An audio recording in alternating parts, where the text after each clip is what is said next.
সাবেক সেনাপ্রধান আজিজ আহমেদের ওপর মার্কিন নিষেধাজ্ঞা প্রমাণ করে আওয়ামী লীগের আমলে দুর্নীতি হয়েছে, এমন মন্তব্য করেছেন বিএনপি মহাসচিব মির্জা ফখরুল ইসলাম আলমগীর।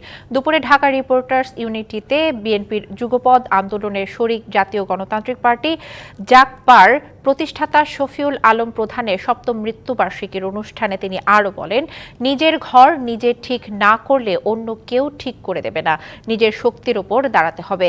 বলেন, আজিজ আহমেদের ওপর নিষেধাজ্ঞা দেখে খুশি হওয়ার কারণেই এর আগের র্যাবের ওপর এমন নিষেধাজ্ঞা এসেছে, কিন্তু কোনো কিছুই হয়নি।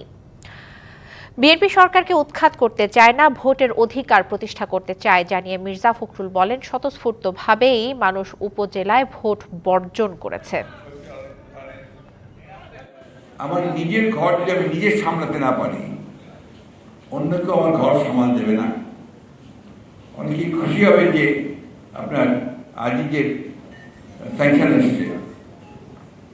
আমি মনে করি যে ওটা হচ্ছে আরেকটা বিভ্রান্ত করা। নগদে ৫০০ টাকা বা তার বেশি পেমেন্টে পেতে পারেন ঢাকায় জমিসহ ২০ কোটি টাকার পুরস্কার।